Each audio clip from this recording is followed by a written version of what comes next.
डरावनी रातें YouTube channel में आपका स्वागत है। भूत प्रेत पिशाच और शैतानों की रोमांचक कहानियां आपको इस चैनल पर सुनने को मिलती हैं। तो अगर आपको ऐसी ही वीडियोस देखना पसंद है तो हमारे इस चैनल को सब्सक्राइब करना ना भूलें। तो हेडफोन लगा लें, कमरे की लाइट्स ऑफ कर लें, क्योंकि ये वक्त हो रहा है डरने का।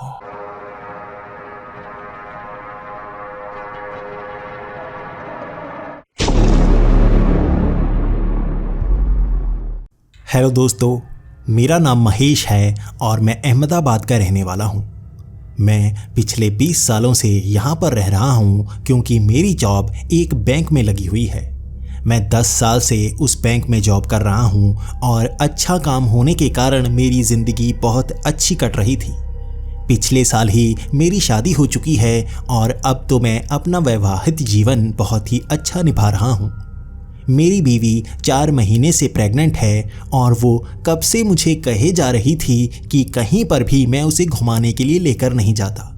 बैंक में कम ही छुट्टियां मिलती हैं और जितनी मिलती हैं घर पर भी कभी कभी काम होता है, उसे कराने में मेरी सारी छुट्टियां निकल जाती हैं और मेरी बीवी कंप्लेंट करती रह जाती है कि मैं उसे घुमाने के लिए नहीं लेकर जाता। मैं पहले से सोच रहा था कि उसे गोवा घुमाने के लिए लेकर जाऊं, लेकिन तभी वो प्रेग्नेंट हो गई और अब उसका ज़्यादा ध्यान रखना था, इसलिए मैं उसे दूर ले जाना नहीं चाहता था।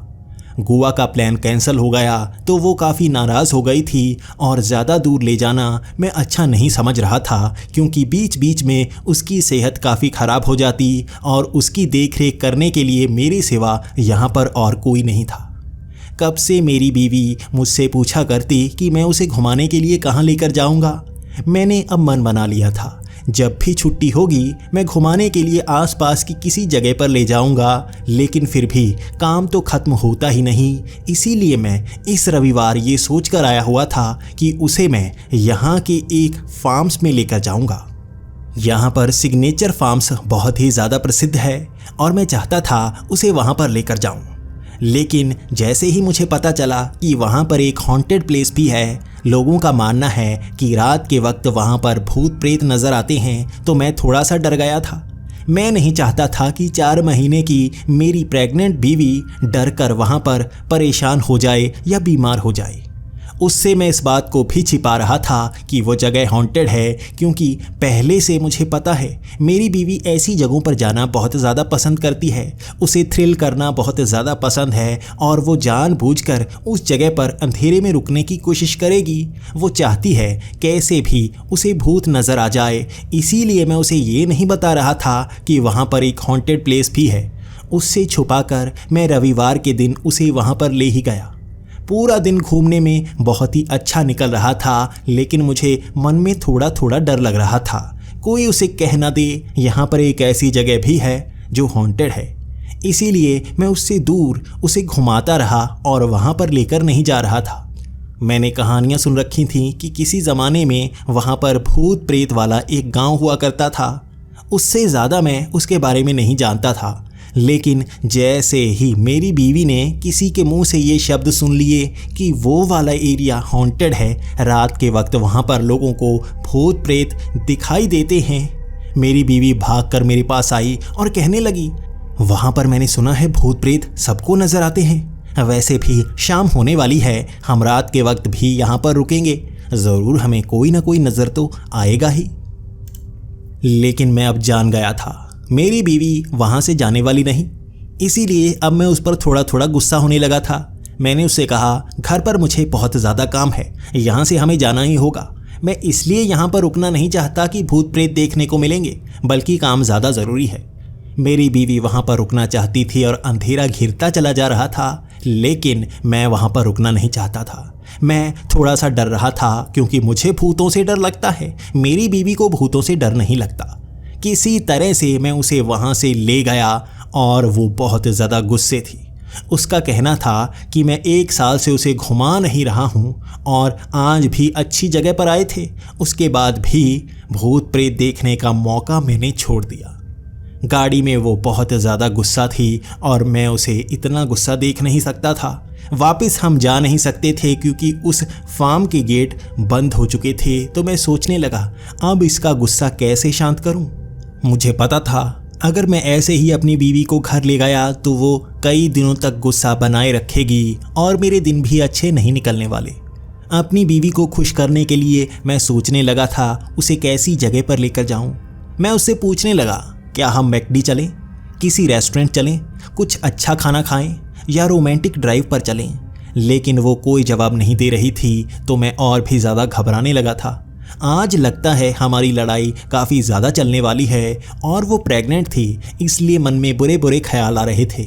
उसे मनाना तो था ही, तो मैंने वैसे ही आनन फानन में कह दिया चांद खेड़ा चलते हैं, उसी पेड़ के पास जिसकी तुम बात किया करती हो। वहाँ पर भूत प्रेत नजर आते हैं। मेरी ज़बान से वो शब्द निकले थे और उसके चेहरे पर मुस्कान आ गई। मैं जान गया था अब वहाँ ले जाए बिना वो मानने वाली नहीं है। वो हंसने लगी थी। उसने ये कहा कि मैं वहाँ पर जाऊँगी, तुम मुझे वहाँ पर पक्का लेकर जाना। अब मजाक मत करना वरना तुमसे कभी बात नहीं करूँगी। मैंने गाड़ी चांद खेड़ा की तरफ बढ़ा ली थी। मन में थोड़ा थोड़ा डर था, लेकिन ये जगह उससे तो अच्छी ही थी। चांद खेड़ा में एक बिजी रोड के पास में ही एक ऐसा पेड़ है जिसे शापित पेड़ कहा जाता है। कहते हैं कि अंधेरे के वक्त वहाँ पर प्रेत नजर आते हैं और जो भी उस पेड़ को छूता है वो आत्माएं उससे चिपक जाती हैं। मैं इन चीज़ों पर यकीन तो नहीं करता, उसकी कहानियाँ सुनाने वाले भी कम ही लोग हैं, लेकिन फिर भी बातें तो होती हैं। मेरी बीवी कब से कहा करती थी वो पेड़ देखना चाहती है, लेकिन मैं डर के कारण वहाँ उसे लेकर नहीं जाया करता था। आज उसे मनाने के लिए वहाँ लेकर जाना ही था। मैं दूर रखूँगा, वहाँ गाड़ी को सामने लगा लूँगा ताकि पेड़ की तरफ रोशनी होना शुरू हो जाए। हेडलाइट से उधर बहुत ज़्यादा रोशनी होगी तो डर भी नहीं लगेगा और मेरी बीवी जल्दी ही बोर हो जाती है, उसे कुछ नज़र तो आएगा नहीं।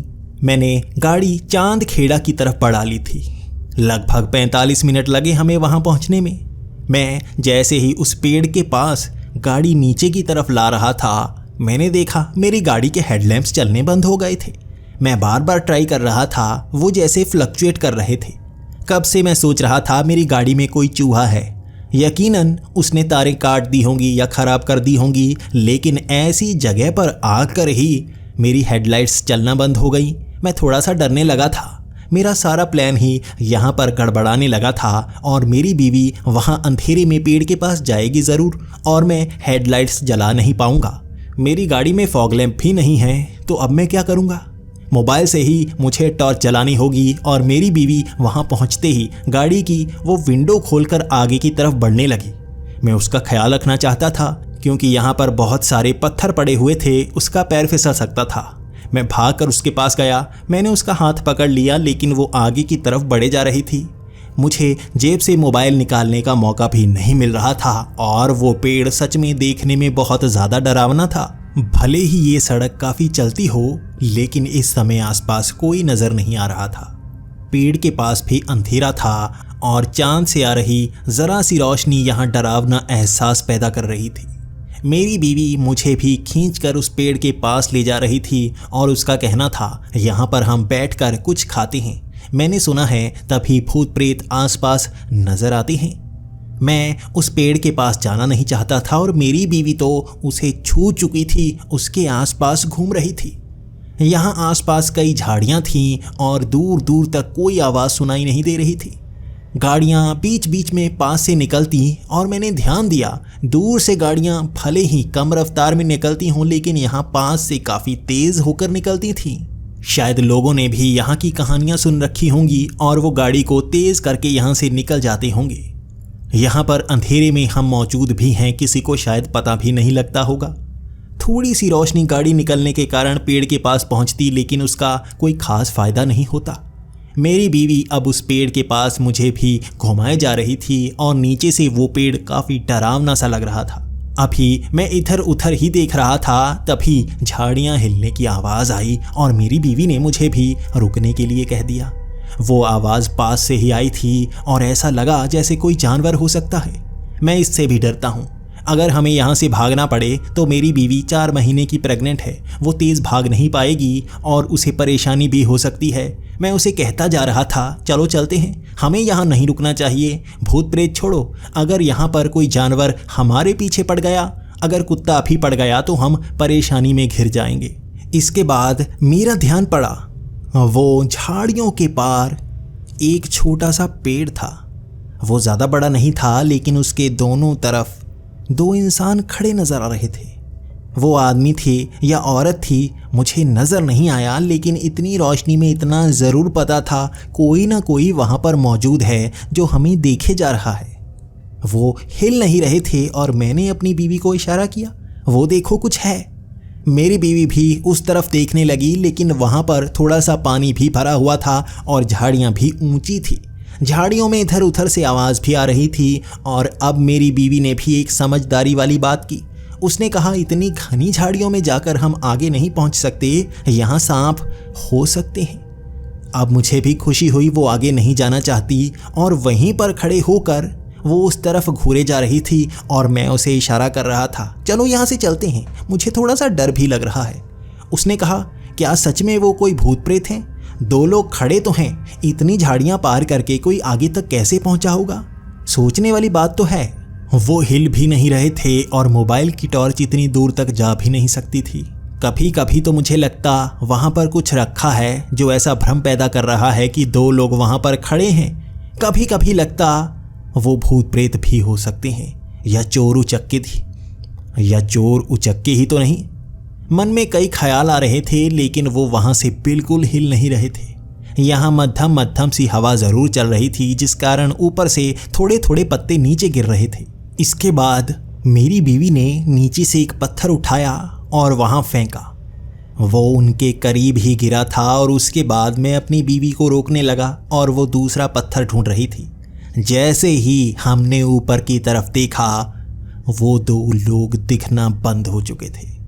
अब मुझे भी यकीन हो गया ये कोई और चीज़ नहीं हो सकती। वहाँ पर पहले यकीनन दो लोग खड़े थे जो अब वहाँ पर मौजूद नहीं हैं। वो काली सी परछाइयों जैसे नज़र आ रहे थे, क्योंकि यहाँ अंधेरा बहुत ज़्यादा था। अब वो वहाँ मौजूद नहीं थे। मैं डर रहा था। मैं अपनी बीवी को कहने लगा, चलो यहाँ से चलते हैं, अगर वो आदमी ही हुए तो यहाँ पर हमें मार सकते हैं। हमने वहाँ पत्थर फेंके हैं, तुम कैसी बेवकूफ़ियाँ कर रही हो। इसके बाद उसने कहा, यकीनन वो भूत ही होंगे, देखो वो भाग गए। अब वैसे भी हमने भूतों को देख लिया है। मैं भी खुश हो गई। चलो अब यहाँ से चलते हैं, अब घर जाकर कुछ खाना खाते हैं। उसके बाद हम गाड़ी की तरफ बढ़ रहे थे, तभी हमें महसूस हुआ जैसे पेड़ थोड़ा सा हिला, जैसे इस पर कोई चढ़ा हो। पूरा पेड़ हिला था। मेरी नज़र पीछे पड़ी और मैंने अपने फ़ोन की टॉर्च भी मारी। वो थोड़ा थोड़ा सा हिल रहा था। उसके बाद मेरी बीवी वहाँ पर रुक गई, लेकिन मैं उसे खींचकर गाड़ी के पास ले आया था। मैं उसे गाड़ी के अंदर बिठाने की कोशिश कर रहा था, लेकिन इस चांद की रोशनी में मुझे दिखा उस पेड़ पर जैसे दो साए थे जो बिल्कुल ऊपर चढ़े हुए थे। इतनी जल्दी नीचे से कोई ऊपर नहीं चढ़ सकता, और ये वैसी ही काली परछाइयाँ जैसे थे। अब भी इस अंधेरे में उन्हें देखा नहीं जा सकता था वो इंसान ही हैं या भूत प्रेत हैं। मैंने अपनी बीवी को खींचकर गाड़ी के अंदर बिठा दिया। अब वो भी यहाँ से जाना चाहती थी, लेकिन मुझे डर लग रहा था क्या वो सच में प्रेत तो नहीं। मैं जल्दी से गाड़ी के अंदर आकर बैठ गया और इसकी हेडलाइट तो चल नहीं रही थी। मैं गाड़ी को इसी तरह से जल्दी से बैक करने लगा और वो गाड़ी जैसे ही रोड पर चढ़ी उसकी हेडलाइट्स चलने लगी। उसकी लाइट सीधी उस पेड़ पर पड़ी थी और मुझे वो काले साए नज़र आए थे। इतनी रोशनी में हर पत्ते का रंग नज़र आ रहा था। वो हरे रंग के पत्ते, वो भूरे रंग की टहनियाँ, लेकिन उन दो सायों पर जब रोशनी पड़ रही थी जैसे वो उन रोशनी को सोख रहे थे। वो अब भी काले ही थे। मैंने हाई बीम की, फिर भी वो काले ही थे। सिर्फ उनकी चमकती हुई दो आँखें अब ऐसे दिखीं जैसे किसी जानवर की आँखें हों। उससे रोशनी हमारी तरफ आ रही थी और वो हरे रंग की आँखें मैं देखकर डर गया था। मैंने गाड़ी जल्दी से बैक की और वहाँ से भगाने लगा, लेकिन मेरी बीवी की नज़र उस पेड़ की तरफ ही थी। वो बार बार मुझे कहे जा रही थी, देखो कुछ तो है वहाँ पर। मैं उसे कह रहा था, अगर सच में वो भूत हैं तो हमें उससे दूर जाना चाहिए। तुमने भूत को देख लिया है ना, अब हमें खुद से चिपकाने नहीं है भूत। मेरी बीवी वहाँ से जाना चाहती थी और मैंने भी गाड़ी तेज़ कर ली और वहाँ से भगा ली। अब जाकर मेरी सांस में सांस आई थी, क्योंकि हमारा सामना एक प्रेत से हो गया था। वो दो काले साए, आंखों में जैसे उनका चेहरा छप सा गया था और मैं डरे जा रहा था। घर आकर भी मुझे ऐसा लगने लगा जैसे मुझे बुखार चढ़ गया हो। मेरी बीवी तो बहुत ज़्यादा खुश थी, लेकिन मैं डर के कारण बीमार सा हो गया था। हम घर तो आ गए थे, लेकिन मेरे दिमाग से अब भी वो ख्याल जा नहीं रहे थे। मैं बार बार उस पेड़ के बारे में सोचे जा रहा था और जब भी मैं आंखें बंद करता मुझे ऐसा लगता दो काले साए मुझे घूर रहे हों। घर अंदर आते वक्त भी मुझे आसपास उनके होने का एहसास हो रहा था। शायद डर में ऐसा ही होता है, हर जगह आपको वैसी ही आकृतियां नजर आती हैं जिनसे आप डर गए हों। वैसे भी हमारी कॉलोनी में आसपास के घर खाली ही पड़े थे। सिर्फ हमारे पड़ोस में ही एक बुजुर्ग जोड़ा रहता था। उनका बेटा अमेरिका गया हुआ था और उनके सिवा यहाँ आसपास और कोई नहीं था जिससे हम अपनी बात शेयर कर पाते। लेकिन मेरी बीवी कहे जा रही थी कि वो अपने दोस्तों को इस घटना के बारे में बताएगी। मेरा डर तो ये था कहीं वो प्रेत हमारे पीछे ही ना आ जाएं। मुझे अब तक महसूस हो रहा था जैसे आसपास कोई हो। हम अपने बेडरूम में सो रहे थे और हमारे बेड के करीब दो खिड़कियां हैं जो सीधा बाहर खुलती हैं, और मुझे ऐसा महसूस हो रहा था जैसे सामने उस पेड़ के पास कोई तो है, वहां से कोई घूर रहा हो। यकीनन हर किसी को ऐसा एहसास होता है जब भी कोई पीठ पीछे किसी को घूर रहा हो, हमें पता चल जाता है। शायद हमारे अंदर एक ऐसी इंद्री है कि किसी के घूरने पर हमें पता चल जाता है। और आज भी जब मैं आंखें बंद कर रहा हूँ मुझे लग रहा है कोई मुझे घूरे जा रहा है। और मेरी बीवी भी आज रात 11 बजे उठकर मुझे कहती है नींद नहीं आ रही है, ऐसा लग रहा है जैसे आसपास कोई है, कोई जैसे छूता है। आज पेट में भी काफ़ी हलचल सी हुए जा रही है। वो रात इसी तरह से निकली थी और अगली सुबह हम पड़ोस में उन लोगों को बताना चाहते थे कि हमारे साथ क्या हुआ है, वो बुजुर्ग जोड़ा। और जैसे ही हम घर के बाहर पहुंचे वहाँ तो भीड़ लगी हुई थी, कई लोग वहाँ पर खड़े थे और मैं सबसे आगे जाकर उनसे पूछने लगा यहाँ पर क्या हुआ है, अंकल अभी तक बाहर नहीं आए। तो एक आदमी ने बताया कि उनकी तो मौत हो चुकी है, कल शायद दम घुटने के कारण उन दोनों की मौत हो गई। सुबह उनका बेटा फ़ोन किए जा रहा था, कोई यहाँ उठा नहीं रहा था, तो उन्होंने हमें फ़ोन किया, हमें कहा जाकर देखें। मैंने यहाँ आकर देखा तो वो मरे पड़े थे, इसीलिए यहाँ पर पुलिस आई हुई है। मैं वहाँ भीड़ देखकर हैरान था और ये भी अजीब सी घटना हो चुकी थी। हमारे पड़ोस में जान पहचान वाले सिर्फ वही थे और उनके साथ ये कुछ हो गया, हमें पता ही नहीं चला। उनका आखिर अपने कमरे में दम कैसे घुट गया? हर रोज़ वो यहीं पर रहते हैं। उसके बाद पुलिस ने भी कुछ बताने को मना कर दिया और उन्होंने कहा समय आने पर इस घटना के बारे में पता चलेगा। हम यहाँ पर चेकिंग कर रहे हैं, हर कोई अपने घर को जा सकता है। इतना कहने के बाद मैं भी अपने घर में आ गया। मैं उनकी तफ्तीश में कुछ भी गड़बड़ नहीं करना चाहता था, इसलिए मैं उस घर से काफ़ी पीछे आ गया। पुलिस वाले उस घर के अंदर किसी को जाने नहीं देना चाहते थे और मैं भी डर सा गया था। उसके बाद 2-3 दिन तक वहाँ तफ्तीश चलती रही और उस घर का सामान भी बाहर निकाल दिया गया। मकान मालिक अब वहाँ पर किसी और किराएदार को लाना चाहता था, लेकिन हर कोई वहाँ आने से डर रहा था। हर किसी को ये डर था कि वहाँ कुछ न कुछ तो हुआ है। कई लोगों का कहना था कि वहाँ पर भूत प्रेत हैं जिन्होंने उनके साथ ये सब किया है। बाहर से उनके बेटे ने बताया था कि रात के वक्त जब उस अंकल ने उन्हें फ़ोन किया था तो वो काफ़ी घबराए हुए थे। उनका कहना था आसपास कुछ नज़र आ रहा है, 2 काले साए नज़र आ रहे हैं और वो उन्हें परेशान कर रहे हैं, बार बार छत पर आवाज़ें आ रही हैं, ये सब कह रहे थे वो।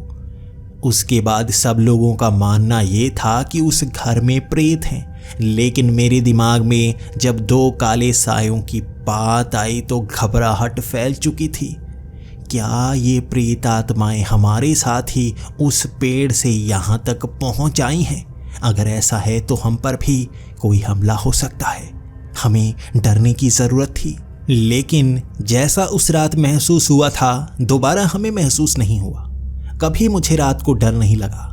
मैं मान गया था कि वो प्रेत आत्माएं वहाँ से जा चुकी हैं, लेकिन 1 हफ्ते बाद वैसा फिर से महसूस हुआ। मुझे काले साए अपने घर के बाहर दिखे थे।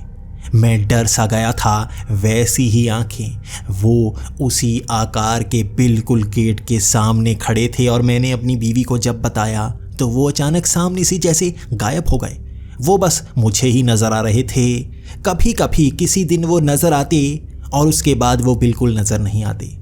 पास में उस बुजुर्ग जोड़े की मौत का राज भी पूरी तरह से सुलझ नहीं पाया था और वहाँ का मकान मालिक बार बार नए किराएदार ढूंढता जा रहा था, लेकिन वहाँ कोई आना नहीं चाहता था। हम भी अकेलेपन में घिरने लगे थे। पास में कोई हो तो डर कम लगता है। यहाँ आसपास किसी घर में कोई नहीं बचा था। अकेलेपन ने हमें डरा कर रख दिया था। कुछ दिन बाद आखिरकार उस घर में रहने के लिए कोई आ ही गया।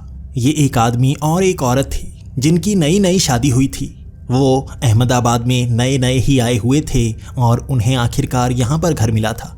वो सस्ते में घर ढूंढ रहे थे, लेकिन मकान मालिक ने शायद उन्हें ये बताया नहीं था कि यहाँ पर यह घटना हो चुकी है। वो हमें मिलने के लिए आए कि उन्होंने ये घर किराए पर ले लिया है और हम भी उनको देखकर थोड़े से हैरान थे। खुशी तो हमें हुई थी कि हमारे पड़ोस में भी कोई आ गया है और वो जवान है और हम उनसे बातें कर सकते हैं, लेकिन थोड़ा सा डर भी था कि अगर उन्हें सच्चाई पता चलेगी वो यहाँ से चले जाएंगे। मेरी बीवी कह रही थी कि उन्हें ना बताएं क्योंकि पड़ोस में कोई हो तो अच्छा रहता है। वैसे भी बच्चा नज़दीक ही होने वाला है, इसलिए कोई ना कोई तो पड़ोस में होना चाहिए। अगर मैं बाहर हूँ तो कोई मदद के लिए आए तो सही। फिर भी मैं उन्हें सच्चाई बताना चाहता था। जिस दिन वो हमारे घर आए हुए थे मैंने उन्हें बता दिया कि आपके घर में पहले एक दंपत्ति रहा करते थे। वो बुजुर्ग थे और उनकी मौत संदिग्ध हालत में हुई है। लोगों का कहना है ये प्रेत आत्माओं का काम है। हमें नहीं पता, हमें तो वो प्रेत आत्माएं नजर नहीं आई अब तक। मैंने ये बात जरूर छिपा ली थी, लेकिन फिर भी उन्हें उस घर की सच्चाई बता दी थी। ये बात सुनने के बाद उस आदमी ने मुझसे हंसी में बात करना शुरू कर दी। उसका नाम रोशन था और वो बार बार कह रहा था कि उसे भूतों से डर नहीं लगता। वो बंगाल से आया है और वहाँ पर बहुत सारे ऐसे किस्से सुनने को मिलते हैं। वो भूतों का सामना बड़ी आसानी से कर सकता है। उसे पता है ऐसे भूतों को कैसे भगाना है। घर में लाल मिर्च टांगनी है नींबू के साथ और भूत भाग जाते हैं। वहाँ चावल बिखेरने हैं और बड़े बड़े शैतान हवाई हो जाते हैं। वो तो जैसे भूतों का नाम सुन के बिल्कुल डरा ही नहीं था और उसकी बीवी भी कुछ ऐसी ही थी। वो बिल्कुल निडर थे, लेकिन जैसे जैसे हर रोज़ उनसे बात होती मुझे भी लगने लगा था जैसे भूत कोई बड़ी चीज़ नहीं होते। उनसे डरने की ज़रूरत नहीं होती। अगर हम हिम्मत करते हैं तो वो और दूर जाना शुरू हो जाते हैं। अब जैसे मुझे हर जगह वो काले साए तो नज़र आते, लेकिन उनसे अब डर नहीं लगता था। रोशन को कभी वो काले साए नज़र नहीं आते, जैसे वो उससे डरा करते थे। वो काले साए हमेशा उनके सामने गायब ही रहते। मैं सोचता उन्हें भी वो काले साए नज़र आ जाएं तो उन्हें मुझ पर भरोसा हो जाए, लेकिन उनके सामने वो काले साए नज़र ही नहीं आते। शायद उनसे डरा करते थे। मेरी बातों पर रोशन भरोसा करने लगा था और हम उन्हें कभी कभी खाने पर बुलाते और कभी हम भी उनके घर खाने पर जाते।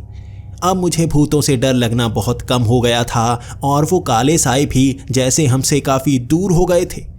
धीरे धीरे वो काले साए दिखने कम होना शुरू हो गए थे और मुझे रोशन ने बताया था अगर मैं नींबू मिर्च घर के बाहर टांगूं तो वो प्रेत घर के अंदर नहीं आते। घर में थोड़े से चावल बिखेर दिया करो, तब तुम्हें इन चीज़ों से डर नहीं लगेगा। इसके बाद वो भी हमारे घर में ज़्यादातर रहने लगे। हम इकट्ठे ही कई क्रिकेट के मैच देखते, घूमने के लिए जाते और उनसे हमारा जैसे अलग ही रिश्ता सा बनने लगा था। हमेशा हम इकट्ठे 4 घूमने के लिए जाते और इसी तरह से 4 महीने निकल चुके थे। मेरी बीवी को 8वां महीना शुरू हो गया था और अब उसे चलने फिरने में थोड़ी सी परेशानी होने लगी थी। ज़्यादातर तो वो रेस्ट ही करती और उसे चक्कर आया करते थे। मैं उसे संभाल लिया करता था और रोशन की बीवी भी मेरी बीवी के पास ही रहती ताकि वो उसकी सेहत का ख्याल रख सके। अब जैसे मेरी बीवी के पेट में बच्चे ने हरकतें करना ज़्यादा शुरू कर दिया था। बार बार ऐसा लगता जैसे वो पेट के अंदर ही हलचल करता रहता है और रोशन की बीवी हमेशा मेरी बीवी के पास उसका ख्याल रखा करती। उसे नहलाने के लिए भी वो अपने साथ लेकर जाती। अब जैसे ही ये 8वां महीना शुरू हुआ था मुझे फिर से लगना शुरू हो गया वो काले साए धीरे धीरे घर के नज़दीक आ रहे हैं। मैं जब भी रात को सोने के लिए जाता मुझे महसूस होता खिड़की के बाहर वो दो काले साए जैसे अंदर घूर रहे हों। कभी कभी तो छत से आवाज़ें आना शुरू हो जाती। मैं बहुत ज़्यादा डरना शुरू हो गया था। मैं अब ये बातें रोशन को बताता कि मुझे लग रहा है वो काले साए फिर से नज़दीक आ गए हैं। शायद हमारे घर में नया बच्चा होने वाला है और वो उसे भी परेशान करने के लिए हमारे घर के और करीब आ रहे हैं। तो रोशन ने कहा, क्यों ना हम भी आपके ही घर रहने के लिए आ जाएं? 1 महीने की तो बात है, उसके बाद भाभी जी को बच्चा हो जाएगा, हम दोबारा से वहाँ पर रहने के लिए चले जाएंगे। इसी बहाने से मेरी बीवी भी तुम्हारी बीवी का ख्याल रख लेगी और हम भी कहीं बाद में घूमने जाया करेंगे, तब तक उसकी सेहत ठीक रहेगी। हमने भी हाँ कर दिया। अब वो भी हमारे साथ ही यहाँ रहने के लिए आ गए थे। हमारा घर काफ़ी बड़ा था, इसलिए गेस्ट रूम हमने उनको दे दिया और यहाँ पर सच में ये काम कर गया। अब मुझे वो काले साए बिल्कुल नज़र नहीं आते। पहले तो मुझे लगने लगा था जैसे खिड़कियों से वो झांकते रहते हैं, लेकिन जब से रोशन हमारे घर में आए हुए थे तब से ऐसा होना बंद हो गया था। इसके बाद जब मैं अपनी बीवी को स्कैन करवाने के लिए लेकर गया तो वहाँ हमें एक बुरी खबर सुनने को मिली।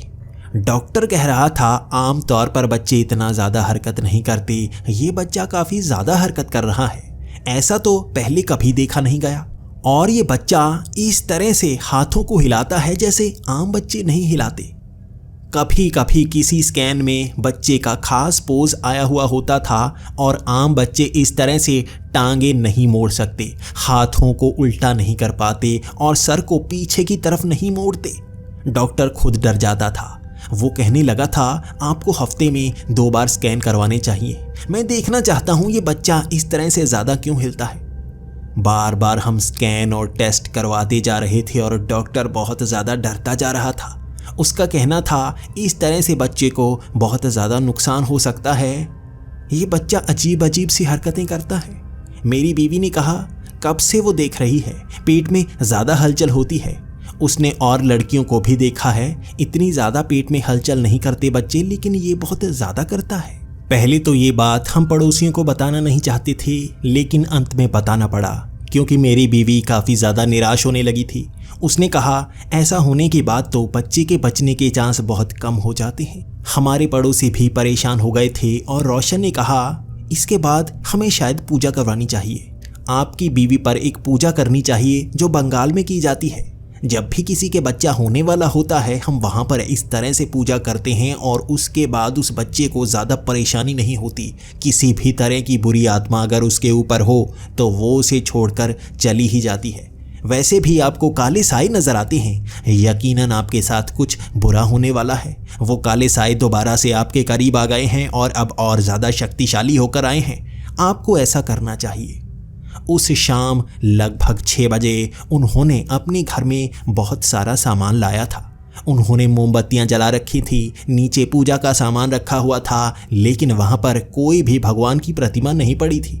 उन्होंने कहा कि हमें यहाँ पर झाड़ा करना होगा, झाड़ा करने के बाद ही पूजा संपन्न होगी। लेकिन मेरा सवाल तो यही था, आखिर ये पूजा किस भगवान की जा रही है?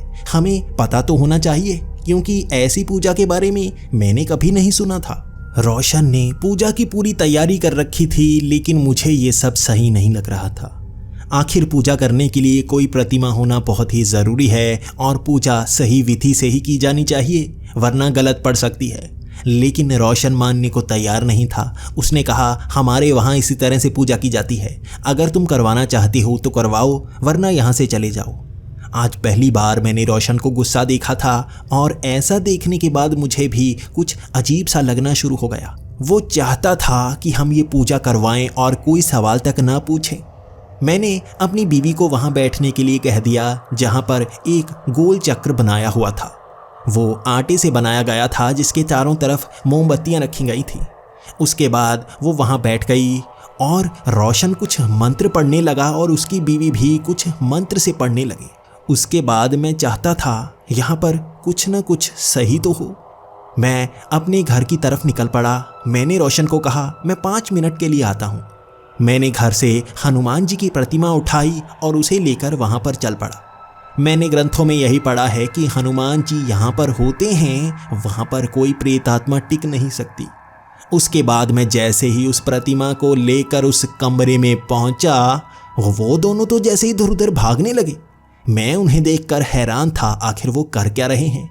अगर मैं इस प्रतिमा को यहाँ पर रख दूंगा तो उन्हें क्या परेशानी हो सकती है, लेकिन वो इस तरह से दरवाजे खोलकर बाहर की तरफ भागे जैसे उन्होंने कोई भूत देख लिया हो।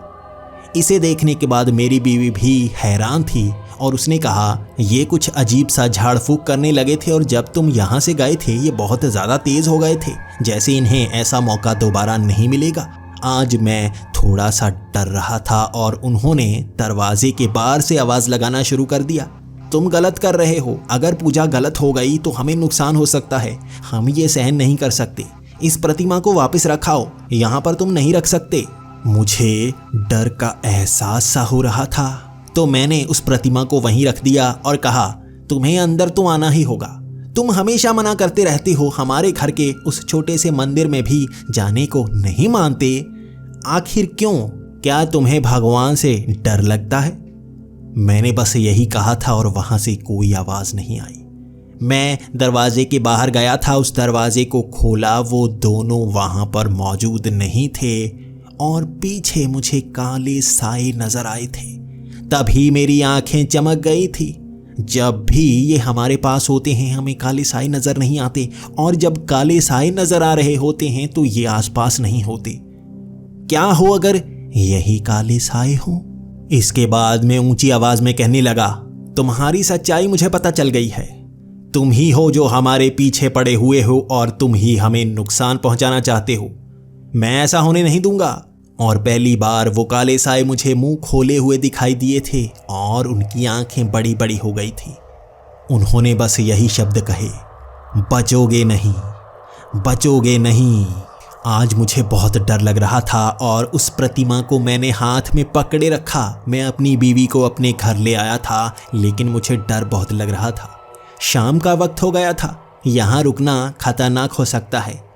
मैं अब समझ गया था हमारे पड़ोसी कैसे मारे गए होंगे। यकीनन इन्होंने मारा होगा और इस तरह से हमारे पड़ोस में रहने के लिए आ गए, हमसे दोस्ती बढ़ा ली। लेकिन क्यों? ये हमें भी तो मार सकते थे, हमें क्यों नहीं मारा? क्यों हम अब भी जिंदा हैं और ये हमारे साथ नज़दीकियां बढ़ाते जा रहे हैं? ये हमारे लिए अच्छा तो सोच नहीं रहे होंगे। आखिर ये करना क्या चाहते हैं? वहाँ शाम घिरते ही आसपास काले साए दिखते रहे, कभी इधर तो कभी खिड़की पर। हम मंदिर की तरफ चल पड़े थे, हमें मंदिर में ही बचना था। पास में ही मंदिर था और हम चलकर वहां तक पहुंच गए और वहां पुजारी भी घर के लिए निकलने वाला था, लेकिन हम उसके पैर पड़ गए। हम जानना चाहते थे अगर काला साया हमारे पीछे पड़ जाए तो क्या करना चाहिए। उस पंडित ने कहा कि इस प्रतिमा को हाथ में पकड़ना सही है, लेकिन पूरी तरह से आप उन काले सायों को इस तरह से दूर नहीं रख सकते। कभी तो इस प्रतिमा को हाथ से दूर करोगे, वो आपको नुकसान पहुंचा सकता है। हमने पंडित से पूछा, वो हमें मार सकते थे, मारा क्यों नहीं? तो पंडित ने कहा, इसका जवाब मेरे पास नहीं है। वो काले साए अब तक मुझे नजर नहीं आए हैं, उन्हें मैं देख पाऊं तो समझ पाऊंगा वो क्या चीज है। अगर तुम्हें बचना है तो हनुमान जी की शरण में जाना ही होगा, और हनुमान जी की शरण तुम्हें मेहंदीपुर बालाजी में ही मिलेगी। यहाँ से 8 से 9 घंटे की दूरी पर मेहंदीपुर बालाजी मंदिर है और मैं एक बार बचपन में वहाँ पर जा चुका हूँ। सब कहते हैं वहाँ पर भूत प्रेत का निवारण होता है और हमारे सवालों के जवाब भी वहीं पर हमें मिलने वाले थे। बार बार मेरी बीवी कह रही थी कोई उसे छूकर निकल रहा है। हमारे हाथ में एक ही प्रतिमा थी हनुमान जी की, कभी मेरी बीवी पकड़ लेती तो कभी मैं पकड़ लेता। जिसके हाथ में प्रतिमा होती वो तो जैसे बचा हुआ रहता, दूसरे को एहसास होता कोई बस उसके करीब ही है। वो काले साए किसी रूप में हमारे करीब ही थे, हमें नुकसान पहुंचाना ही चाहते थे। हमने उसी शाम मेहंदीपुर बालाजी जाने का पूरा प्लान बना लिया और रात की बस पकड़कर उस प्रतिमा को हाथ में थामे हुए हम उसी तरफ निकल पड़े थे और आसपास लोग हमें इस तरह से घूर रहे थे जैसे हमने कोई जुर्म कर दिया हो। वो बार बार हमारी तरफ ताकते रहते, हमें समझ नहीं आती वो क्यों हमारी तरफ ताक रहे हैं। लेकिन लोगों की अजीब सी नज़र होती, कुछ हमसे जैसे डरना शुरू हो गए थे। वो हमसे दूर हो जाते। हमने देखा हमारे साथ वाली सीट में कोई बैठ नहीं रहा था। हमें तो वहाँ कोई बैठा हुआ नज़र नहीं आया, लेकिन हर कोई वहाँ बैठने से पहले जैसे किसी को देखता और आगे की तरफ बढ़ जाता। मुझे लगा कोई हमारे साथ है, बस हमें नज़र नहीं आ रहा। ये वही काले साए हैं और वो हमें नुकसान पहुंचाने के लिए बैठे हुए हैं। जैसे ही उन्हें मौका मिलेगा वो हमें बख्शने वाले नहीं। मैं अब अपनी बीवी को कह रहा था, मैंने कहा था ऐसे पेड़ के पास नहीं जाना चाहिए। वो काले साए वहीं से हमारे पीछे पड़े हुए हैं। तब से वो हमें कुछ न कुछ तो करना चाहते हैं। वो हमें जान से नहीं मारना चाहते, लेकिन क्यों? अगर हमारे पड़ोसियों को मार सकते हैं तो हमें भी तो कब का मार चुके होते। कोई तो मकसद है उनका। आखिर वो क्यों हमें खत्म नहीं करना चाहते? 8 घंटे का सफ़र लगभग 8.5 घंटे में पूरा हुआ। रात को बस खाली जगह पर जाए जा रही थी। फिर भी कभी कभी बस खराब हो जाती तो कभी सवारियां जैसे बीमार हो जाती। आधा घंटा ज़्यादा लग गया था, लेकिन फिर भी हम वहाँ पर पहुँच गए। सुबह के वक्त हम वहाँ पर पहुँच गए थे और मंदिर खुला था। यही हमने सोचा था, बस से बाहर पैर रखेंगे तो दिन होना चाहिए। रात का सफ़र करने का यही फ़ायदा होता है। मंदिर में पहुंचते ही मेरी बीवी की आंखें जैसे ऊपर को चढ़ना शुरू हो गई। वो बार बार कहती, पेट में दर्द हो रहा है, मुझे अस्पताल जाना चाहिए। मैं उसे कह रहा था, हमें इस मंदिर में एक बार कदम ज़रूर रखना होगा, उसके बाद हम चलते हैं ना अस्पताल। मैं दुविधा में फंस गया था। कहीं सच में उसके पेट में बहुत ज़्यादा दर्द हो रहा हो तो मंदिर में फ़ायदा नहीं होगा, हमें अस्पताल ही जाना होगा। लेकिन जैसे ही मेरी बीवी ने उस मंदिर के अंदर कदम रखा, जैसे वो ठंडी पड़ने लगी। उसने कहा, अब मुझे आराम आ रहा है, बच्चा भी अब कम हिल रहा है। उसके बाद हम वहाँ पुजारी से मिले और उसे अपनी दुविधा बताई। पुजारी ने मेरी बीवी को जैसे बस छुआ ही था और एकदम से एक करंट का एहसास हुआ। वो मुझे भी एक झटका लगा और मेरी बीवी को भी। तभी उस पुजारी ने आंखें बंद करके कुछ मंत्र पढ़े थे और कहा, तुम्हें क्या लगता है तुम्हारे पीछे कौन पड़ा है? हमने कहा, 2 काले साए हैं, वो कुछ भी हो सकते हैं। तो उस पुजारी ने कहा, तुम्हारे पीछे एक प्रेत और एक चुड़ैल पड़ी है। कभी भी भूत प्रेत अपनी संतान को बना नहीं सकते, इसलिए वो किसी गर्भवती को ढूंढते हैं जो उन्हें एक संतान दे। पैदा होते ही ऐसा बच्चा शैतान होता है। और इन शब्दों ने मुझे डरा दिया। क्या हमारा बच्चा शैतान होगा? क्या ऐसा होगा? तो उस पुजारी ने कहा कि घबराने की ज़रूरत नहीं है। तुम एक ऐसी जगह पर आए हो जहाँ पर किसी का कोई वश नहीं चलता। हर आत्मा, हर प्रेत का निवारण होता है और इनका भी होगा। वहाँ पर मेरी बीवी को कुछ प्रसाद दिया गया जो उसने खा लिया। उसके बाद मेरी बीवी ने अपने बालों में हाथ लगाया और उसके हाथ में टूटे हुए बाल अपने आप आ गए, जैसे वो पहले से टूटे हुए हों। वो बाल पुजारी ने हाथ आगे बढ़ाकर मांग लिए, लेकिन वो कुछ बोलना नहीं चाहता था। मेरी बीवी ने भी वो बाल उसके हाथ में रख दिए और उसके बाद एक बोतल में उस पंडित ने उन बालों को रखा और बोतल में जाते ही वो धुएं का रूप ले गए थे। वहाँ एक काले रंग का धुआं था, एक सफ़ेद रंग का धुआं था और उसने उस बोतल को बंद कर दिया। वो कहने लगा, तुम्हारा निपटारा हो गया है। ये देखो, ये दोनों, अब इन्हें भी दूसरी दुनिया में भेजने का वक्त आ गया है। मंदिर के गर्भगृह में जाकर उसने उस बोतल को खोला और जैसे वो कांच की बोतल अपने आप टूट गई, वो धुआं ज़मीन में जैसे समा सा गया और वो पुजारी बाहर आया, हमें प्रसाद दिया और कहा, यहाँ से चले जाओ, बस पीछे मुड़कर नहीं देखना। आवाज़ चाहे किसी की भी हो, यहाँ पीछे मुड़कर मत देखना। इनका निपटारा तो हो गया है, लेकिन कई प्रेत आत्माएं यहाँ पर होती हैं जो लोगों के शरीर को छोड़ चुकी होती हैं। कोई भी आवाज़ दे, पीछे मुड़ना नहीं। हम उस मंदिर से बाहर आ गए और उसके बाद हमें महसूस हुआ जैसे लोग आवाज़ें लगा रहे हों, भाई साहब सामान पड़ा है, वो तो ले जाते। कभी किसी औरत की आवाज़ आती, आपके पैसे गिर गए हैं भाई साहब, उठा लो। कभी कोई कहता कि आपका सामान गिर गया है, तो कभी कोई कहता कभी मेरे किसी रिश्तेदार की आवाज़ सी आती, लेकिन मन करता पीछे मुड़ने का, हम मुड़ते नहीं। उस मंदिर से जैसे बाहर निकल आए थे हम, और अब हमें डर भी कम लग रहा था। अब भी हाथ में हनुमान जी की प्रतिमा थामे हुए हम अपने घर वापस आ गए थे। डर तो था, लेकिन उसके बाद वैसा एहसास कभी नहीं हुआ। वहाँ कई लोग पूछते रहे, आपके पड़ोसी कहाँ गए? शायद कोई जानता नहीं था। वो साधारण पड़ोसी नहीं थे। प्रेत और चुड़ैल एक साथ हमारे पास रहने आए थे, और वो संतान चाहते थे जो हमारी होने वाली थी, और वो उसे हड़पना चाहते थे। लगभग 1 महीने बाद हमारे एक प्यारा सा बेटा हुआ, और उसके बाद भी कभी हमें वो चुड़ैल, वो शक्तियाँ नज़र नहीं आए। काले साए हमें कभी आसपास नज़र नहीं आए, और अब ऐसा महसूस होता है कोई मदद के लिए हमारे आसपास है और वो हमारी सुरक्षा कर रहा है। ये घटना हमारी ज़िंदगी की सबसे डरावनी घटना है, जिसे याद करके हम आज भी डर जाते हैं। और अब मेरी बीवी बिल्कुल जिद नहीं करती भूतों को देखने की। वो कहती है ऐसी चीज़ों से हमें दूर ही रहना चाहिए।